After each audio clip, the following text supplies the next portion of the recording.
লেখিকা জ্যোতিকা পোদ্দারের সেই গন্ধটা। গল্পটি যদি ভালো লাগে তাহলে প্লিজ একটা সাবস্ক্রাইব করে আমার পাশে থাকবেন। তাহলে শুরু করা যাক আজকের গল্প।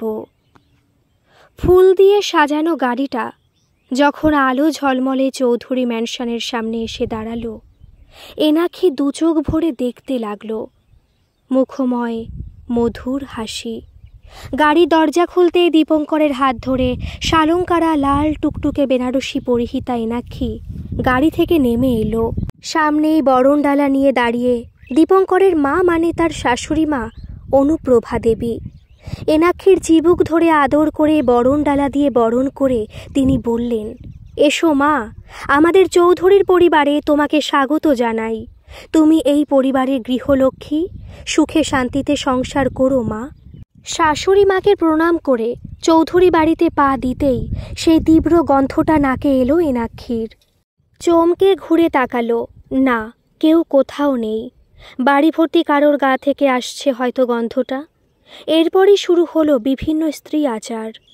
এনাক্ষীও গন্ধের কথা ভুলে সেই সব আচার অনুষ্ঠানে মেতে উঠল। অনুষ্ঠান শেষে রাতের খাবার খাওয়া সমাপ্ত হলে এনাক্ষীকে শাশুড়ি মা তার নিজের ঘরে নিয়ে এলেন। আজ কাল রাত্রি, তাই দীপঙ্করের সাথে দেখা হবে না। আগামীকাল বৌভাত অনুষ্ঠান, এরপর একেবারে ফুলশয্যায় দেখা হবে তার প্রাণেশ্বর দীপঙ্করের সাথে। শাশুড়ি মা বললেন, তুমি তো সব জানো এনাক্ষী, আর তুমি আমাদের জন্য যা করেছ, আমার দীপঙ্করে যেভাবে তুমি দেখভাল করেছ, তার জন্য আমি তোমার কাছে কৃতজ্ঞ।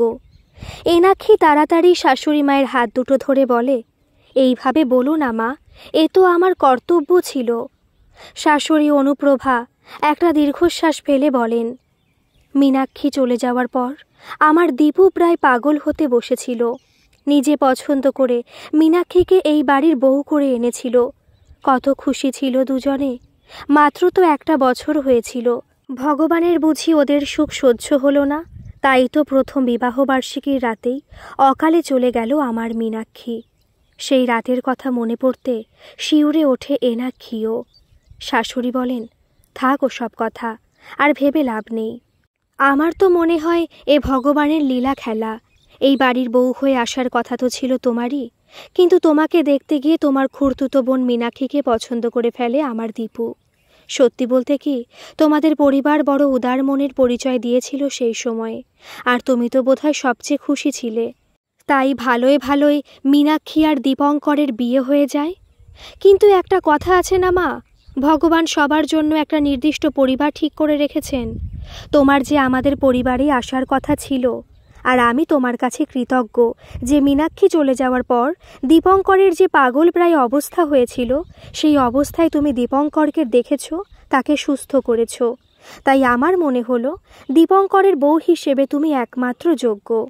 তাই তো তোমার বাবার কাছে গিয়ে কথাটা পারলাম। তুমি তো প্রথমে রাজি হচ্ছিলে না, শুধুমাত্র দীপঙ্করের শরীরের কথা ভেবে পরে অবশ্য বিয়েতে মত দিয়েছিলে।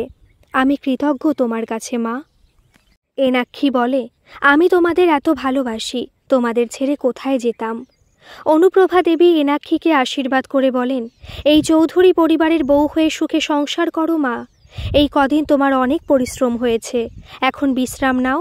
এই বলে ঘরের আলো নিভিয়ে চলে গেলেন অনুপ্রভা দেবী। এনাক্ষী বিছানায় শুলো বটে, কিন্তু ঘুম এলো না।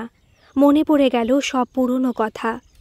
এনাক্ষীর বাবা দিবাকর বাবু একদিন হঠাৎ বললেন, বিখ্যাত চৌধুরী পরিবারের একমাত্র ছেলে দীপঙ্করের জন্য এনাক্ষীকে দেখতে আসছেন দীপঙ্করের মা অনুপ্রভা দেবী, সঙ্গে দীপঙ্করও আসছে। খুশিতে পাগল হয়ে গিয়েছিল এনাক্ষী। বিখ্যাত বিজনেস টাইকুন দীপঙ্কর চৌধুরীকে কে না চেনে, আর তার বউ হয়ে চৌধুরী ম্যানশনে আসা যে কোনো মেয়েরই স্বপ্ন। তবে এনাক্ষীর বাবাও বড় বিজনেসম্যান, আর সেই সুবাদেই এই সম্পর্ক। পড়াশোনায় যেমন ভালো, তেমনি নাচ গানেও এনাক্ষী ভীষণ রকম পারদর্শী। এনাক্ষীর আর তর সইছিল না। সন্ধ্যা হতেই দীপঙ্কর আর অনুপ্রভা দেবী যখন বাড়িতে এলেন, একটা শিহরণ খেলে গেল এনাক্ষীর দেহে। চায়ের ট্রেটা হাতে নিয়ে এনাক্ষী তার খুড়তুতো বোন মীনাক্ষীর সাথে বৈঠকখানা ঘরে প্রবেশ করল। মীনাক্ষীর হাতে ছিল খাবারের ট্রে। এনাক্ষী আর মীনাক্ষী দুজনেই হাসি মুখে অতিথিদের খাবার পরিবেশন করতে লাগলো।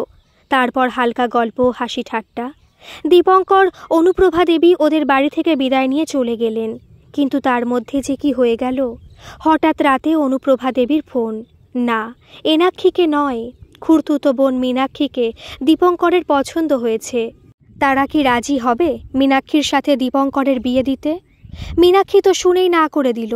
দিবাকরবাবু কিন্তু করছিলেন, কিন্তু একমাত্র এনাক্ষী ব্যাপারটাকে খুশি মনে নিল। সেই বোন মীনাক্ষীকে রাজি করালো দীপঙ্করের সাথে বিয়েতে।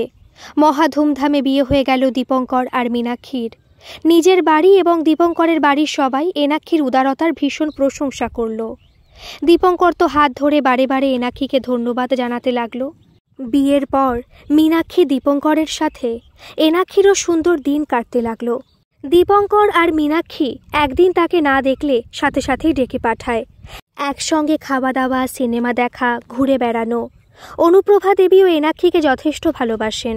মাসের মধ্য বোধহয় 20 দিনই তখন এনাক্ষী চৌধুরী ম্যানশনে থাকত। দেখতে দেখতে 1 বছর পার হলো মীনাক্ষী আর দীপঙ্করের বিয়ের। এনাক্ষী প্রস্তাব দিল বিবাহ বার্ষিকীকে স্মরণীয় করে রাখতে দীপঙ্কর আর মীনাক্ষীকে আরও একবার মালা বদল করতে হবে। মীনাক্ষী আর দীপঙ্কর লজ্জা পেলেও রাজি হলো। এনাক্ষী নিজের হাতে মীনাক্ষীকে সেদিন সাজিয়ে দিল।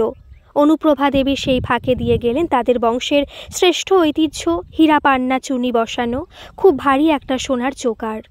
হাড়ের মধ্যেকার হিরে মানিক্যের ছটায় এনাক্ষীর চোখ ঝলসে উঠল। মীনাক্ষীকে সুন্দর করে সাজিয়ে গলায় ওই মোটা চোকারখানা পরিয়ে তার উপর পরিয়ে দিল মোটা রজনীগন্ধার মালা। এই রজনীগন্ধার মালাই দুজনে বদল করবে অতিথি অভাগ্যতদের সামনে। মীনাক্ষীকে সেদিন রাজেন্দ্রাণী লাগছিল। নিজে উঠে গিয়ে লাগিয়ে নিল তার প্রিয় পারফিউম ল্যাকস্ট। গোলাপের গন্ধে ঘরটা ম ম করে উঠল। তারপর দীপঙ্করের হাত ধরে মীনাক্ষী বৈঠকখানায় উপস্থিত হলো। ওই রকম অপরূপা মীনাক্ষীকে দেখে সবাই ধন্য ধন্য করে উঠল। নাচ গানের পর এবার মালা বদলের পালা। মালাটা গলা থেকে খুলতে গিয়ে হঠাৎ করে মীনাক্ষী গলায় হাত দিল। মালাটা কিছুতেই খুলতে পারছে না। অন্যদিকে ভারী চোকারটা ক্রমশ গলায় চেপে বসছে। ছোটবেলা থেকেই অ্যাজমার রোগী মীনাক্ষী, তার শ্বাস বন্ধ হয়ে এলো। সবাই যখন বুঝতে পেরে মীনাক্ষীর দিকে এগিয়ে গেল ততক্ষণে সব শেষ। ডাক্তার এসে ডেথ সার্টিফিকেট দিয়ে বললেন রজনীগন্ধার মালার সাথে চোকারের চেনটা কোনোভাবে আটকে গিয়ে এই বিপত্তি। ওনার যেহেতু আগে থেকে শ্বাসকষ্ট ছিল, তার উপর চোকারটা গলায় চেপে বসাতেই ওনার দম বন্ধ হয়ে আসতে থাকে। সাথে সাথে ভয়ে ওনার হার্ট অ্যাটাকও হয়েছে। যেই চৌধুরী ম্যানশন একটু আগে আলোয় ঝলমল করছিল, আনন্দের হাট বসেছিল, এক লহমায় সেখানে নেমে এলো বিষাদের ছায়া। চোখের সামনে প্রিয় পত্নী মীনাক্ষীর এই রকম মৃত্যু দেখে ট্রমায় চলে গেল দীপঙ্কর। সারা বাড়িতে শোকের ছায়া। সেই সময় এনাক্ষী এগিয়ে এসেছিল দীপঙ্করের সেবা শুশ্রূষা করতে। আপ্রাণ চেষ্টা করেছে দীপঙ্করকে আবার স্বাভাবিক জীবনে ফিরিয়ে আনতে। তার এই রকম প্রাণ ঢালা সেবা দেখে অনুপ্রভা দেবী সিদ্ধান্ত নিলেন এনাক্ষীকেই আবার তিনি এই বাড়ির বউ করে আনবেন। এতে তার ছেলের জীবনটা বাঁচবে। এনাক্ষী প্রথমে কিছুতেই রাজি হয়নি। সে তার বোনের বরকে কিভাবে বিয়ে করবে? তখন সবাই তাকে বোঝায় যে এনাক্ষীর সাথেই তো দীপঙ্করের বিয়ে ঠিক হচ্ছিল, আর তখন দীপঙ্করের পরিবার যখন রাজি, তাহলে অসুবিধা কোথায়? দীপঙ্কর তার দিকে অনুনয়ের দৃষ্টিতে তাকিয়েছিল। আসলে মীনাক্ষী চলে যাওয়ার পর এনাক্ষী দীপঙ্করের জীবনে অনেকটা জায়গা নিয়ে নিয়েছিল। হঠাৎ একটা তীব্র গন্ধ নাকে এসে লাগলো এনাক্ষীর। ধর্মর করে উঠে বসে। মীনাক্ষীর প্রিয় পারফিউম ল্যাকস্টের গন্ধে ম ম করছে। এদিক ওদিক তাকিয়ে দেখে অনুপ্রভার ড্রেসিং টেবিলের কাছে ল্যাকস্ট পারফিউমের বোতলটা খোলা অবস্থায় পড়ে রয়েছে। কাছে গিয়ে দেখে খালি বোতল, কিন্তু কি তীব্র গন্ধ। আগামীকাল ভোর থেকেই আবার অতিথি অভাগ্যতারা চলে আসবে বৌভাতের আচার অনুষ্ঠানের পর, ফুলসজ্জার তারপরেই দীপঙ্করের সাথে নতুন জীবনে প্রবেশ করবে সে। এসব কথা ভাবতে ভাবতে ঘুমিয়ে পড়ে এনাক্ষী। পরের দিন দুপুরে ভাত কাপড়ের অনুষ্ঠান খুব সুন্দরভাবে সম্পন্ন হলো। বিকেলে রিসেপশন পার্টিও মন্দ হলো না। অতিথিরা সবাই খুশি দীপঙ্কর আবার স্বাভাবিক ছন্দে ফিরেছে দেখে। সত্যি এনাক্ষী বড় ভালো মেয়ে। অনুষ্ঠান শেষে একে একে অতিথিরা বিদায় নিল। এনাক্ষী এতক্ষণে নিজের ঘরে আসার অনুমতি পেল। নিজের ঘর মানে তার আর দীপঙ্করের বেডরুম। আগে অবশ্য মীনাক্ষী আর দীপঙ্করের বেডরুম ছিল। ঘুরে ঘুরে রুমটা দেখতে লাগলো। রুমের রং থেকে ফার্নিচার পর্যন্ত সব চেঞ্জ করা হয়েছে। খাটের উল্টো দিকের দেওয়ালে মীনাক্ষী আর দীপঙ্করের একটা বড় ছবি টাঙানো ছিল। দীপঙ্কর যাতে মীনাক্ষীর কথা ভেবে আরও অসুস্থ না হয়ে পড়ে সেই জন্য এনাক্ষী অনুপ্রভা দেবীকে বলে দেওয়াল থেকে ওই ছবিটা সরিয়ে দিয়েছে। দেওয়ালটা যেন বড্ড ফাঁকা ফাঁকা লাগছে। এবার তার আর দীপঙ্করের একটা বড় ছবি সুন্দর করে কারুকাজ করে বাঁধিয়ে ওই দেওয়ালে টানাতে হবে। খাটের দিকে নজর পড়তে দেখল লাল গোলাপ আর রজনীগন্ধা দিয়ে সাজানো সুবিশাল খাট। খাটে বসতেই একটা গরম দেহ মন জুড়ে। লজ্জায় মুখ ঢাকে এনাক্ষী। এই সময় অনুপ্রভা দেবী এসে একটা নতুন শাড়ি আর গয়নার বাক্স এনাক্ষীর হাতে দিয়ে বললেন ওইগুলো পরে নিতে। অনুপ্রভা দেবী চলে গেলে এনাক্ষী দরজা ভেজিয়ে সাজতে বসল। নতুন শাড়ি পরে অনুপ্রভা দেবীর দেওয়া গয়নার বাক্স থেকে একটা একটা করে গয়না বের করে পড়ে। তবু যেন সাজটা অসম্পূর্ণ মনে হয়। উঠে দাঁড়িয়ে আলমারিটা খোলে। আলমারিতে থরে থরে মীনাক্ষীর শাড়ি সাজানো। এদিক ওদিক হাতাতে হাতাতে কাঙ্ক্ষিত জিনিসটা খুঁজে পায়। হাত বাড়িয়ে টেনে আনতেই এনাক্ষীর হাতে ঝলমল করে ওঠে হিরে পান্না চুন্নি খচিত সেই চোকারটা গলায় পড়তেই সাজটা সম্পূর্ণ হয়। নিজেকে আয়নায় দেখে নিজে অভিভূত হয়ে পড়ে এনাক্ষী। দীপঙ্কর নিশ্চয়ই তাকে দেখে অবাক হবে, কিন্তু তার এই সাজের একটা লাইভ ছবি অবশ্যই মোবাইলে রাখতে হবে। এই ভেবে মোবাইলটা হাতে নিয়ে ভিডিও ক্যামেরাটা অন করে। হঠাৎ পেছন থেকে গলায় টান পড়তেই পেছন ফিরে চমকে তাকিয়ে দেখে মীনাক্ষী দাঁড়িয়ে। হাসতে হাসতে বলে, দাঁড়া, আমি তোকে হারটা পরিয়ে দিই। তুই যেমন করে সেদিন আমাকে সাজিয়েছিলি আজ আমার পালা তোকে সাজানোর। পুরো ঘরটা ল্যাকস্টের গন্ধে ভরে যায়। এনাক্ষী ভয়ে কাঁপতে থাকে। মীনাক্ষী, তুই কি কি কি করে সম্ভব? তুই তো মরে গেছিস। মীনাক্ষী হো হো করে হাসতে থাকে। এনাক্ষী বলে, পাগলের মতো হাসছিস কেন? ছোটবেলা থেকে আমরা দুজনে একসঙ্গে বড় হয়েছি। খুড়তুতো জ্যাঠতুতো বোন ছিলাম। আমি বড়, তুই ছোট। আর আমি ছোটবেলা থেকে দেখেছি তুই ছোট বলে তোর সব কিছুর ওপর অধিকার আমার চেয়ে আগে। আমি কিছু বললে সবাই বলতো মীনাক্ষী তোর ছোট বোন হয়। খুব রাগ হতো জানিস, তবু কিছু বলতে পারতাম না। এইভাবেই চলতে চলতে আমরা দুজনেই বড় হয়ে গেলাম। কিন্তু যেদিন দীপঙ্কর আমাকে দেখতে এসে তোকে পছন্দ করলো, আমার মাথায় আগুন ধরে গেল। তুই প্রথমে না না করলি, কিন্তু আমি স্পষ্ট দেখেছি তোর চোখে হাসি। আবার দেখলাম বাড়ির সবাই আমার কষ্টটা না বুঝে তোর বিয়ের কথা দীপঙ্করের সাথে পাকা করে দিল। আমিও সকলের সাথে মত দিলাম হাসি মুখে, কিন্তু নীরবে অশ্রুক্ষরণ হয়ে চলেছিল আমার বুকের ভেতর। তখনই ঠিক করে নিয়েছিলাম, হয় এসপার নয় ওসপার। দীপঙ্করকে আমার জীবনে আমার চাই। সব সময় সব কিছু আমার থেকে কেড়ে নিতে তুই পারিস না, তাই তোদের সঙ্গে সব সময় ভালো ব্যবহার করে তোদের কাছে থাকার চেষ্টা করতাম। আমার এত বড় অভিনয় কেউ বুঝতেই পারল না। তারপরে এসে গেল আমার সামনে সেই সুযোগ, তোদের বিবাহ বার্ষিকীর রাত। আমি ইচ্ছা করেই ওই মোটা চোকারটা রজনীগন্ধার মালার সাথে এমনভাবে জড়িয়ে দিয়েছিলাম যাতে যখনই তুই মালাটা খুলতে যাবি তোর গলায় চাপ পড়বে আর চোকারটা চেপে বসবে। হলো তাই। সবাই আনন্যাচারাল ডেথ বলল, দুর্ভাগ্যজনক মৃত্যু। কারোর কোনো সন্দেহই হলো না আমার উপর, কারণ তোর অ্যাজমা ছিল। কিন্তু হঠাৎ করে দীপঙ্কর অসুস্থ হয়ে পড়ল। হায় হায়, আমার প্ল্যান কি ভেস্তে যাবে? তীরে এসে তোরই ডুববে। আমি প্রাণ ঢালা সেবা করলাম, ডিপ্রেশন থেকে ওকে বের করে আনলাম। সবাই আমাকে ধন্য ধন্য করতে লাগলো। দীপঙ্করের সুস্থতার কথা ভেবে আমাদের শাশুড়ি মা ছেলেকে আবার সংসারী করতে চাইলেন। আর আমার থেকে যোগ্য পাত্রী আর কে?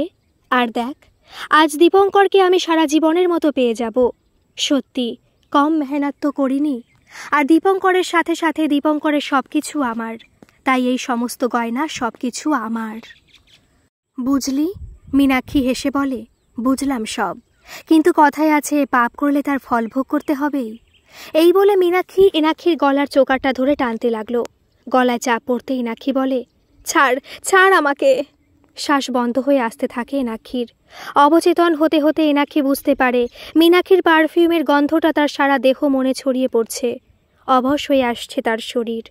দীপঙ্কর ঘরে ঢুকে চিৎকার করে ওঠে, চেয়ারে কাত হয়ে পড়ে রয়েছে এনাক্ষী, কোলে মোবাইল।